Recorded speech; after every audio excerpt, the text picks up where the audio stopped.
Сергей возвращался домой после 7 лет отсутствия. Вернее, сделал попытку вернуться. Он не знал, что его ждет в родной деревне после стольких лет и что с его семьей. Ведь он не звонил и не интересовался все эти годы. А все потому, что он их бросил и, как думал, что навсегда. Но жизнь развернулась так, что сегодня ему негде было жить, и он решил пойти на поклон к жене и сыну, с которыми когда-то так подло поступил. Он смотрел в окно автобуса, такое все знакомое, вместе с тем забытое вокруг. Нужно подумать о том, где остановиться. Идти сразу домой к Надежде он опасался, вдруг не обрадуется. Когда-то он был первый парень на деревне, мог выбрать себе любую девушку. Вот он и выбирал, то с одной погуляет, то с другой. А Надежда была в него влюблена просто до потери памяти. Он это видел и чувствовал, но девушка она была неприступная и скромная. И Сергей решил взять эту крепость во что бы то ни стало, а дальше видно будет. Долго он бился, прежде чем она сдалась. Надежда искренне считала, что сперва брак, а потом уже все остальное, но все-таки поверила Сергею. Наговорил он ей много всего, но на самом деле жениться не собирался. Хотя она красивая была, нравилась ему, но и других девчат красивых тоже было много. В общем, решил, что еще погуляет вдоволь, а тут вдруг неожиданная новость. Надя беременна. Он тогда еще хотел сбежать из деревни, но вмешался его отец. «Прокляну», — сказал, — «если своего ребенка бросишь. Не было такой подлости в нашем роду. Испортил девку, женись». И он женился. Правда, сначала пытался уговорить Надю на аборт, даже деньги давал на операцию, но она наотрез отказалась. Жили они поначалу неплохо, сын родился, все как у всех. Но Сергей все равно частенько ходил тайком налево, особенно когда был в городе в командировках. А когда Егор был маленький, он как-то неудачно упал с велосипеда, и все как отрезало, как будто ходить разучился. Надя сразу ушла с работы. Они с тех пор с сыном и дома не бывали, все по больницам да по обследованиям. Много времени она проводила с сыном, а все расходы на лечение легли на плечи Сергея. Он старался целых 3 года, но сколько можно? Ему тогда только 30 исполнилось, такой возраст, когда хочется жить. Несколько раз он пытался объяснить жене, что все это лечение совершенно бесполезно. «Надя, да пойми ты, наконец, если сразу ничего не смогли сделать, то теперь-то уж точно не смогут. Зачем без толку деньги переводить? Что ты говоришь, Сережа? Это же наш сын. Нужно хвататься за любую возможность, понимаешь? Я вот узнала, что в Москве ему могут сделать операцию и поставить на ноги. Правда, нужна приличная сумма денег. Я уже начала откладывать», — говорила мать. «Понимать-то я понимаю, но почему я с утра до ночи должен вкалывать, а даже съездить никуда не могу дальше деревни?» — говорил Сергей. Надя слегка опешила. «Надя, я еще молодой, а работаю просто в воздух. Не знаю, долго ли я так протяну», — повторял мужчина. Пока жена с ребенком были постоянно в стационаре, Сергей завел себе любовницу в городе.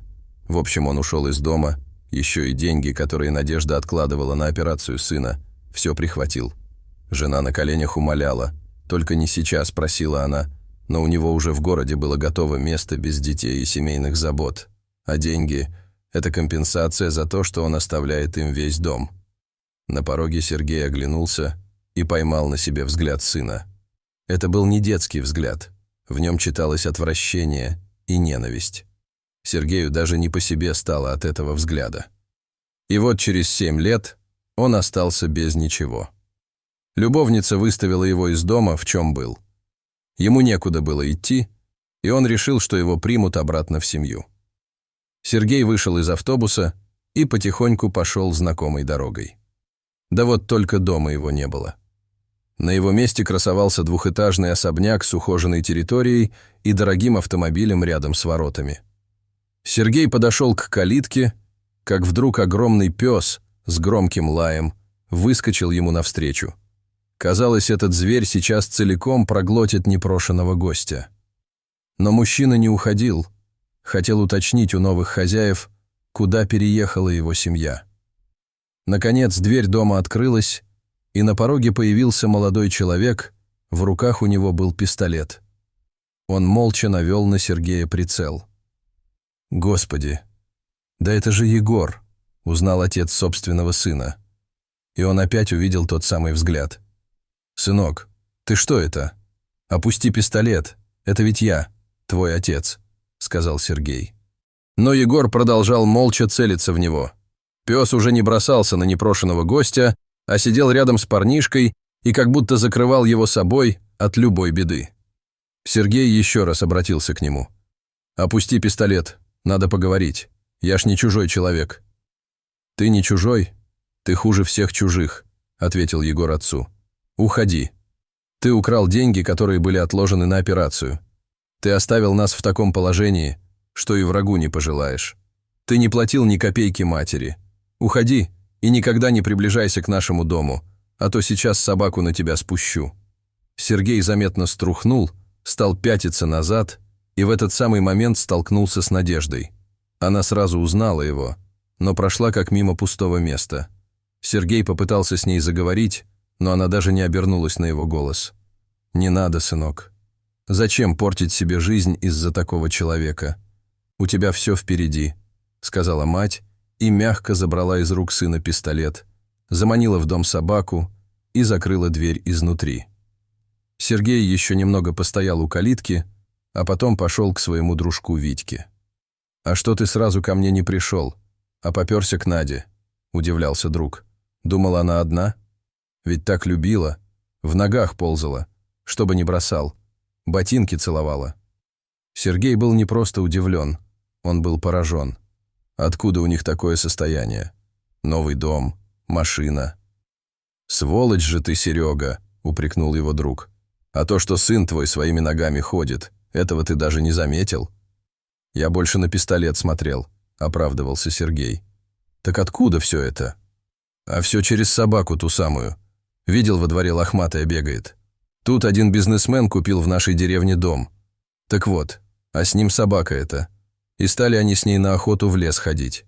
И как-то в один из дней пес убежал со двора в лес и потерялся. Мужик искал его, звал, но тот пропал бесследно. А через 3 дня его, грязного и оборванного, привела домой Надежда.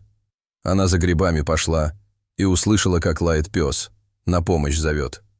Оказалось, что он в болото забрел, там и провалился. Уж как его не затянуло, совсем не знаю. И как хрупкой женщине такую махину вытащить из болота удалось, тоже не представляю, но тем не менее.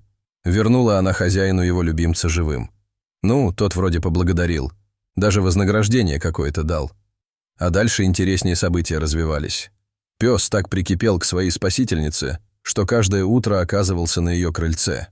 Хозяин его домой заберет, а он опять к дому Надежды. Всю ночь их с сыном охраняет, и ничего сделать невозможно. Бился с ним хозяин, бился, а потом сам к Надежде жить перебрался. Новый дом построил вместо старого, Егору операцию на большие деньги сделал. Вот только жениться на Надежде никак не может, потому как она еще за тобой, козлом, замужем. Ну а раз ты приехал, значит развод сейчас быстренько оформят. Зачем ты им теперь нужен?» – закончил друг. Дорогие зрители, а вы бы простили Сергея на месте его жены и сына? Расскажите, пожалуйста, в комментариях. А если вам понравилось это видео, то ставьте лайк и подписывайтесь на наш канал. До свидания.